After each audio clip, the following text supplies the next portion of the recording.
प्रत्येक मास की पूर्णिमा तिथि के दिन सत्यनारायण कथा सुनने का विशेष फल मिलता है। तो आइए भक्तों, श्रवण करते हैं सत्यनारायण व्रत कथा का। गुरुर्ब्रह्मा गुरुर्विष्णु गुरुर्देवो महेश्वराय, गुरु साक्षात् परम ब्रह्म तस्मै श्री गुरुवे नमः। ब्रह्मा मुरारी स्त्रांतकारी भानु शशि भूमि सुतो बुधश्च गुरश्च शुक्रः शनि राहु केतवः सर्वे ग्रह शांति करा भवन्तु। श्री हरि लक्ष्मी नारायण भगवान की जय, सत्यनारायण भगवान की जय। एक समय प्राणियों के हित चाहने वाले समस्त मुनियों ने परम रमणीक नैमिषारण्य क्षेत्र में मन को प्रसन्न करने वाली सभा की। उसी समय अति तेजस्वी व्यास जी के शिष्य सूत जी शिष्य गणों के सहित हरि नाम का स्मरण करते हुए वहां आए। समस्त शास्त्रों को जानने वाले श्री सूत जी को आते हुए देखकर महातेजस्वी शौनकादि मुनिगण खड़े हो गए। सब धर्मों को जानने वालों में श्रेष्ठ सूत जी तथा परम वैष्णव शौनकादि ऋषि परस्पर शीघ्रता से पृथ्वी पर दंडवत नमस्कार करके शौनकादि मुनियों के दिए आसन पर संपूर्ण शिष्यों सहित अधिबुद्धिमान सूत जी बैठ गए। बैठे हुए सूत जी से शौनकादि मुनियों ने नमस्कार कर हाथ जोड़कर कहा कि हे महर्षि, हे सर्वज्ञ सूत जी, इस कलिकाल में मनुष्यों को हरि भक्ति किस उपाय से हो? हे भगवान, वह कहिए, क्योंकि कलिकाल में सब प्राणी पाप करने में तत्पर और वेद विहीन हो जाएंगे। उनका कल्याण किस प्रकार होगा? इस कलयुग में मनुष्य प्राणों को धारण किए थोड़ी आयु वाले निर्धन और अनेक पीड़ा से युक्त होंगे। प्रायः पुण्य अति परिश्रम से होता है। इससे कलयुग में कोई मनुष्य पुण्य ना करेगा और पुण्य के नष्ट होने से सब पापों में प्रवृत्त हो जाएंगे। तब तुच्छ ज्ञान वाले मनुष्य अपने सब वंश सहित नष्ट हो जाएंगे। हे सूत जी, किस तरह अल्प परिश्रम से थोड़े धन और कुछ ही समय में पुण्य प्राप्त हो, ऐसा कोई उपाय हम लोगों से वर्णन कीजिए। जिसके उपदेश से मनुष्य पुण्य पाप करता है वह उसका भागी होता है। पुण्य का उपदेश करने वाला दयावान, कपट रहित, निष्पाप और निर्विरोधी, यह चार तरह के मनुष्य नारायण के समान है। संसार में ज्ञानी होकर जो दूसरों को ज्ञान नहीं देता, उस पर ज्ञान रूपी परमेश्वर प्रसन्न नहीं होते। जो पुरुष रत्न रूपी ज्ञान से दूसरों को संतोष देते हैं, उन्हें मनुष्य रूप धारण किए नारायण ही जाने। हे महामते, ऐसा कौन सा व्रत है जिसके करने से मनोवांछित फल प्राप्त? वह हम लोगों को सुनने की इच्छा है। हे मुनि श्रेष्ठ, आप वेद वेदांग के ज्ञाता हैं। आप जैसा दूसरा कोई वक्ता नहीं दिखता, क्योंकि श्री वेद व्यास जी के आप शिष्य हैं। सूत जी बोले, हे मुनि श्रेष्ठ, तुम धन्य हो।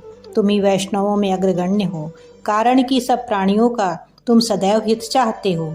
हे शौनक, सुनो, मैं आपसे उस उत्तम व्रत को कहूँगा जिस व्रत को नारद जी ने लक्ष्मीपति भगवान से पूछा था और जिस प्रकार भगवान ने नारद जी से कहा था। सत्यनारायण व्रत का प्रथम अध्याय समाप्त हुआ। बोलो सत्यनारायण भगवान की जय।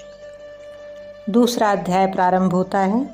एक समय नारद जी समस्त प्राणियों के हित की इच्छा से अनेक लोकों में घूमते हुए मृत्युलोक में आए। यहाँ उन्होंने देखा कि सब प्राणी अनेक पीड़ाओं से युक्त और अनेक योनियों में उत्पन्न होकर पाप कर्म से दुख पा रहे हैं। यह देखकर विचार किया कि इन लोगों का दुख किस प्रकार से दूर हो। ऐसा मन में विचार कर विष्णु लोक में चले गए। वहाँ जिनके शुक्ल वर्ण चार भुजाएं हैं, जिन्होंने शंख चक्र को धारण किया है और वनमाला से सुशोभित देवेश नारायण हैं, उनको देखकर स्तुति करने लगे। नारद जी बोले कि हे महाराज, आप वचन और मन से ना कहने ना धारण के योग्य अनंत शक्ति युक्त हैं और निर्गुणात्मक हैं। हे महाराज, आप सब प्राणियों के उत्पन्न करता और भक्तों के दुख के नाशक हैं। यह स्तुति सुनकर विष्णु भगवान बोले कि हे नारद, तुम किस काम से आए? तुम्हारे मन में क्या है? हमसे जो पूछोगे वह हम कहेंगे। नारद जी बोले कि हे नाथ, मृत्यु लोक के सब प्राणी अनेक योनियों में उत्पन्न होकर निज पाप कर्म से क्लेशित हो रहे हैं। हे महाराज, जिस छोटे उपाय से उनका क्लेश दूर हो वह उपाय मैं सुनना चाहता हूँ।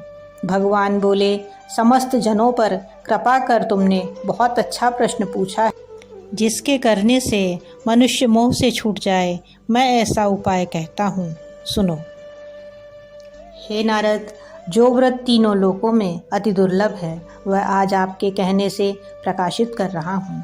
वह सत्यनारायण का व्रत है, जिसको विधि पूर्वक करने से इस लोक में सुख और परलोक में मोक्ष मिलता है। यह सुनकर नारद जी बोले, इस व्रत का क्या फल है और पूर्व में किसने किया था?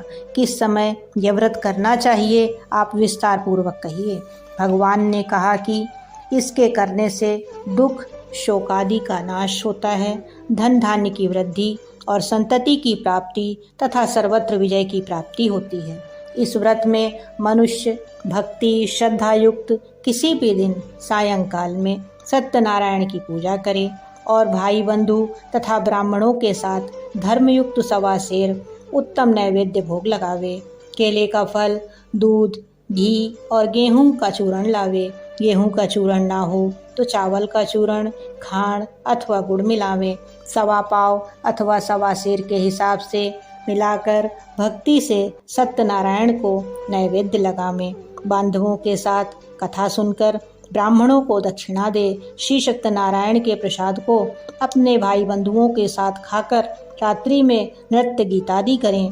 तदंतर सब श्रोतागण सत्यनारायण का स्मरण करते हुए अपने अपने घर को जाएं। इस प्रकार व्रत करने से मनोवांछित फल मिलता है। विशेषकर इस कलिकाल में पृथ्वी पर इससे बढ़कर दूसरा कोई उपाय नहीं है। हे नारद, जिन्होंने इस व्रत को पहले किया था वह कथा सुनो। काशीपुरी में निर्धन शतानंद नामक एक ब्राह्मण क्षुधा पिपासा से दुखित नित्य पृथ्वी पर भिक्षा मांगने हेतु घूमता था।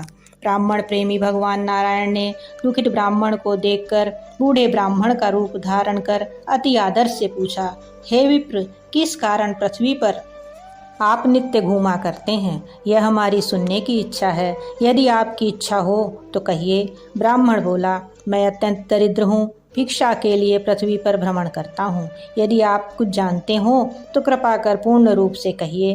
वृद्ध ब्राह्मण बोले कि हे द्विज श्रेष्ठ, मनोरथ को सिद्ध करने वाला उत्तमोत्तम श्री सत्यनारायण का व्रत करो, जिसके करने से मनुष्य सब दुखों से छूट जाते हैं। वृद्ध ब्राह्मण रूपी श्री सत्यनारायण देव ने व्रत का विधान ब्राह्मण को बताकर आप अंतर्ध्यान हो गए। तदंतर ब्राह्मण शतानंद ने मन में निश्चय किया कि मैं कल ही श्री सत्यनारायण का व्रत करूंगा। इसी चिंता में ब्राह्मण को रात भर नींद न आई। सुबह उठकर उसने यह निश्चय किया कि मैं आज श्री सत्यनारायण का व्रत अवश्य करूंगा। यह संकल्प कर वह भिक्षा मांगने को गया तो उस दिन उसको सब दिनों से अधिक द्रव्य मिला। द्रव्य से उसने अपने भाइयों के साथ श्री सत्यनारायण का व्रत किया। उसके प्रभाव से दुखों से छूटकर सर्व संपत्ति से युक्त हो गया। व्रत के प्रभाव से शतानंद नगर भर में श्रेष्ठ माना जाने लगा और तभी से वह ब्राह्मण हर महीने व्रत करने लगा। भगवान ने कहा, शतानंद द्वारा किया हुआ श्री सत्यनारायण का यह पूजन, इसको जानकर जो मनुष्य व्रत करता है वह सब पापों से छूटकर मोक्ष को पा जाता है। जिस प्रकार पृथ्वी में इस व्रत को मनुष्य करेंगे उनका दुख अवश्य नष्ट हो जाएगा। श्री सत्यनारायण भगवान की जय। 2 अध्याय पूर्ण हुआ। 3 अध्याय प्रारंभ होता है। सूत जी बोले कि हो शौनक, विष्णु भगवान ने जिस तरह कहा था वह तुमसे मैंने कहा, और दूसरी बात जो हो वह पूछो। शौनक जी बोले कि हे सूत जी, उस ब्राह्मण के बाद इस व्रत को किसने किया वह सुनने की इच्छा है। सूत जी बोले कि हे मुनियों, जिसने व्रत को किया वह भी सुनिए। एक समय निज धर्मानुसार जिन बांधवों के साथ व्रत को करने को उद्यत हुआ, उसी समय एक लकड़हारा वहां आया। भूख प्यास से पीड़ित काष्ठ के भार को बाहर रखकर ब्राह्मण के घर में जाकर उसने व्रत करते हुए ब्राह्मण को देखा। नम्रता से हाथ जोड़कर प्रणाम कर बोला कि आप क्या कर रहे हैं? इसके करने से क्या फल होता है, वह विस्तार पूर्वक कहिए। ब्राह्मण बोला, मनोरथों को देने वाला, दुख और शोक का नाश करने वाला तथा सिद्धि को देने वाला यह श्री सत्यनारायण का व्रत है। जिसके प्रसाद से यह धन धान्य आदि प्राप्त हुआ है, वह सुनकर लकड़हारा प्रसन्न हो प्रसाद को खाकर और जल पीकर वह भगवान श्री सत्यनारायण का ध्यान करता हुआ अपने नगर को चला गया। आज लकड़ी बेचने से जो द्रव्य प्राप्त होगा उसी से मैं सत्यदेव के उत्तम व्रत को अवश्य करूँगा, ऐसा मन में विचार कर उसने लकड़ी को सिर पर रखा। जहाँ धनी लोग रहते थे उस नगर में गया। उस दिन लकड़हारे को दूना द्रव्य प्राप्त हुआ। वह अत्यंत प्रसन्न हो सुंदर केले के फल, शक्कर, दूध, घी, गेहूं का चूर्ण सबको सवाया लेकर घर में आकर अपने भाई बंधुओं को बुलाकर विधि से सत्यनारायण का व्रत किया। उस व्रत के प्रभाव से लकड़हारा धनपुत्र से युक्त हो गया। इस लोक में सुख पाकर अंत में सत्यलोक को चला गया। हे मुनिगण, मैं और कथा कहता हूँ, उसको सुनिए। सत्यनारायण कथा का 3रा अध्याय संपूर्ण हुआ। सत्यनारायण भगवान की जय हो। 4था अध्याय प्रारंभ होता है। सूत जी ने कहा, राजाओं में श्रेष्ठ उल्कामुख नाम का एक जितेंद्रीय राजा था। वह सदैव देव मंदिर जाया करता था।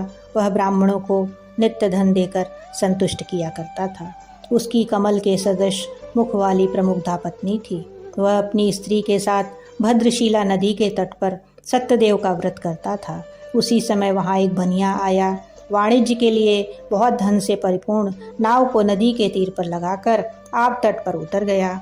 वह राजा को व्रत करता हुआ देखकर नम्रता से पूछने लगा। साधु बोला कि हे राजन, आप यह क्या करते हैं? वह हमसे भक्तिपूर्वक कहिए, सुनने की इच्छा है। राजा बोला, हे साधु, यह अति तेजस्वी विष्णु भगवान का पूजन है, जो अपने बांधवों के साथ पुत्र आदि प्राप्ति की इच्छा से किया जाता है। तब बनिया नमस्कार कर बोला कि हे राजन, इस व्रत को मुझसे कहिए, यह मैं भी करूँगा, कारण कि मेरे भी संतान नहीं हैं। इस व्रत से अवश्य होगी। यह व्रत की विधि जानकर अपने घर में आकर उसने अपनी स्त्री से यह संतानप्रद व्रत कहा और यह संकल्प किया कि जब मेरे घर संतान होगी तब मैं अवश्य ही श्री सत्यनारायण का व्रत करूँगा। थोड़े ही समय में उसकी स्त्री लीलावती आनंद चित्त से गर्भवती हो गई। उसने 10वें मास में अति निर्मल एक कन्या को उत्पन्न किया। जैसे शुक्ल पक्ष में चंद्रमा की ज्योति बढ़ती है, उसी तरह प्रतिदिन कन्या वृद्धि को प्राप्त हुई।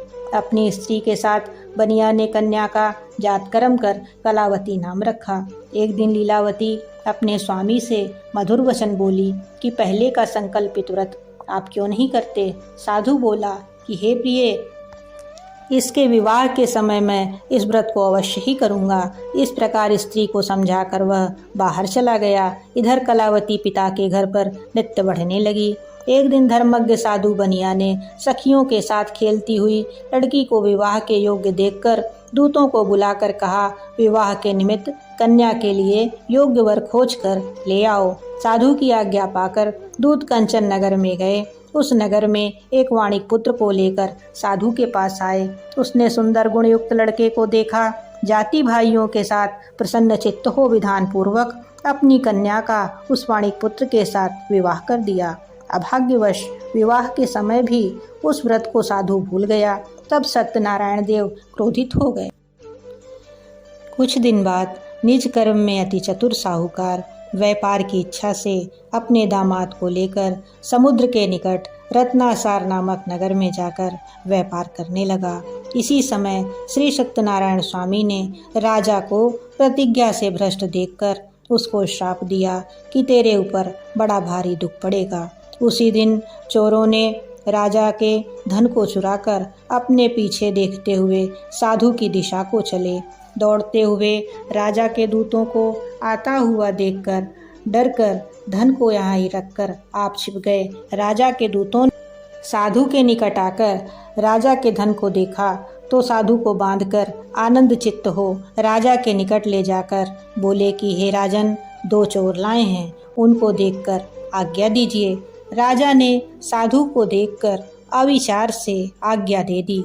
फिर तो दूतों ने खूब बांधकर बंदी खाने में बंद कर दिया। बोलो श्री सत्यनारायण स्वामी भगवान की जय। 4th अध्याय संपूर्ण हुआ। 5वां अध्याय प्रारंभ होता है। सूत जी बोले, सत्यदेव जी की माया से चंद्रकेतु राजा ने उन दोनों बनियों के वचन को कुछ भी ना सुना और उनका सब धन ले लिया। श्री सत्यनारायण के शाप से साधु और दामाद के घर पर स्त्रियां भी बड़ी दुखित हो गईं। चोरों ने घर का धन भी चुरा लिया। आधी व्याधि से पीड़ित और भूखी प्यासी लीलावती अन्न की चिंता से घर घर घूमने लगी और कलावती कन्या भी नित्य ही घूमने लगी। एक दिन रात को भूख से दुखी कलावती एक ब्राह्मण के घर गई और वहां पर श्री सत्यनारायण के व्रत को देखकर, कथा को सुनकर निज मनोरथ को मांगी और प्रसाद को खाकर कुछ रात गए अपने घर आई। तब लीलावती अपनी कन्या को धिक्कारने लगी कि हे पुत्री, इतनी रात्रि तक तुम कहाँ रही, तेरे मन में क्या है। तब कन्या माता से सत्य वचन बोली कि हे माता, मनोरथों को परिपूर्ण करने वाले श्री सत्यनारायण के व्रत को ब्राह्मण के घर में देखी हूँ। लीलावती कन्या कलावती का वचन सुनकर श्री सत्यनारायण के व्रत को करने के लिए उद्यत हुई। पतिव्रता साधु की स्त्री अपनी कन्या सहित बंधु बांधवों के साथ श्री सत्यनारायण के व्रत को किया। उसने सत्यदेव से यह दिव्य वर मांगा कि हे सत्यदेव, हमारे पति और दामाद जल्दी अपने घर आवें। मेरे पति और दामाद के अपराध को आप क्षमा करने योग्य हैं, अतः क्षमा कीजिए। इससे श्री सत्यनारायण स्वामी संतुष्ट हो गए और राजा चंद्रकेतु को स्वप्न में दिखाया कि हे राजन, कल सवेरे ही दोनों सज्जन बनियों को छोड़ देना और उनका धन भी जो तुमने लिया है वह दे देना, नहीं तो हम धनपुत्र के सहित तेरा राज्य नष्ट कर देंगे। यह बात राजा से कहकर श्री सत्यनारायण प्रभु अंतर्ध्यान हो गए। तब प्रातःकाल के समय राजा निज जनों के साथ सभा में उपस्थित हो मंत्री जनों से यह अपना स्वप्न सुनाकर बोले कि बांधे हुए बनियों को शीघ्र छोड़ दो, ऐसा आदेश दिया। यह सुनकर दूत लोग बनियों को बंदी खाने से छुड़ाकर राजा के निकट लाए और विनय युक्त वचन बोले कि हे महाराज, हम इन दोनों बनियों को बंधन से छुड़ाकर लाए हैं, अब आपकी क्या आज्ञा है। उन दोनों ने महाराज चंद्रकेतु को नमस्कार कर पूर्व वृत्तांत का स्मरण करते हुए राजा चंद्रकेतु से साधु तथा दामाद ने कुछ नहीं कहा। वाणिक पुत्रों को देखकर राजा आदर से बोले कि अभाग्यवश तुमको बड़ा दुख मिला, तुम लोग भय न करना। इस प्रकार राजा ने कहकर उन दोनों के हाथ पैर की हथकड़ी बेड़ी कटवाकर छौर कर्म करवाया। फिर वस्त्र और आभूषण आदि देकर बनिया को अत्यंत संतुष्ट किया। पहले जितना धन लिया था उसका दूना धन देकर कहा, अब आप अपने घर को जाएं। दोनों बनियों ने राजा को नमस्कार कर कहा कि आपकी कृपा से हम घर को जाते हैं। बोलो श्री सत्यनारायण स्वामी भगवान की जय। 5वां अध्याय संपूर्ण हुआ। 6वां अध्याय प्रारंभ होता है। सूत जी बोले, साधु भगवान की मंगलाचार पूर्वक पूजा कर ब्राह्मणों को धन देकर निज नगर को चला। कुछ दूर जाने पर श्री सत्यनारायण देव ने वैश्य के मन की बात जानने के लिए पूछा कि तुम्हारी नाव में क्या है। मदोन्मत्त महाजन बनिया हंसकर बोला, दंडिन, यह क्यों पूछते हो, क्या धन लेने की इच्छा है। मेरी नाव में लता पत्रादिक हैं। तब दंडी ऐसे वचनों को सुनकर बोले कि तेरा वचन सत्य हो। ऐसा कहकर आप समुद्र के पास बैठ गए। दंडी के चले जाने पर नित्य क्रिया कर नाव को ऊपर उठा देखकर साधु को आश्चर्य हुआ। ज्यों ही उसने नाव में लतादिक देखा त्यों ही मूर्छा को प्राप्त हो भूमि पर गिर पड़ा और सचेत होने पर अति चिंता करने लगा। साधु से दामाद बोला कि व्यर्थ शोक क्यों करते हो, वे ही दंडी महाराज ने शाप दिया है, वे सब कुछ कर सकते हैं, इसमें संशय नहीं। इसलिए उन्हीं की शरण में चलें, क्योंकि मनोरथ उन्हीं से सिद्ध होगा। साधु दामाद के वचन सुनकर दंडी के पास गया और दंडी को प्रणाम कर भक्ति से देखकर आदर युक्त वचन बोला, जो मैंने आपसे कहा था उस अपराध को क्षमा कीजिए। यह कहकर बारंबार नमस्कार कर शोकाकुल हो गया। तब दंडी उसको रोते हुए देखकर बोले, रो मत, मेरे वचन को सुनो। तू मेरी पूजा से सदा मुँह फेरे रहता है और मेरी इच्छा से ही दुर्बुद्धे तुझे बारंबार दुख मिलता है। भगवान का यह वचन सुनकर साधु स्तुति करने लगा। साधु बोला कि स्वामिन, आपकी माया से मोहित ब्रह्मादि देवता भी आपके बड़े अद्भुत गुण और रूप को नहीं जानते। आपकी माया से मोहित मैं मूढ़ आपको कैसे जान सकता हूँ। अतः हमारे ऊपर प्रसन्न हो जाइए। मैं यथाविभव विस्तार से आपका पूजन करूँगा। मैं आपके शरणागत हूँ, मुझे पहले वाला सब धन दे दीजिए। उसके भक्ति युक्त वचन सुनकर भगवान श्री सत्यनारायण संतुष्ट हो गए और मनोवांछित वर देकर वहीं अंतर्ध्यान हो गए। साधु नाव को धन से परिपूर्ण देखकर उस पर चढ़ गया। सत्यदेव की कृपा से मनोरथ पूर्ण हुआ। यह बात अपने सज्जनों से कहकर यथाविधि पूजन कर सत्यदेव की कृपा से बड़ा हर्षित हुआ। नाव को यत्न से सहेज कर अपने देश को चल दिया। अपने नगर के समीप साधु आकर दामाद से कहने लगा कि वह मेरी रत्नपुरी देखें। ऐसा कहकर उसने धन की रक्षा करने वाले दूत को वहां भेजा। वह दूत नगर में जाकर साधु की धर्मपत्नी को देख प्रणाम कर बोला कि ग्राम के निकट दामाद सहित साहूकार बहुत से इष्ट मित्र और धन के साथ आ गए हैं। दूत के मुख से ऐसे वचन सुनकर साधु की स्त्री बड़ी हर्षित हो सत्यदेव का पूजन कर कन्या से कहने लगी कि मैं जाती हूँ, तुम भी शीघ्र ही व्रत समाप्त कर आओ। लड़की इस प्रकार का वचन सुनकर जल्दी से व्रत समाप्त कर प्रसाद को भूल से ना खाकर अपने पति को देखने चली गई। इससे श्री सत्यदेव क्रोधित हो गए और उसके पति को नाव सहित जल में डुबा दिया।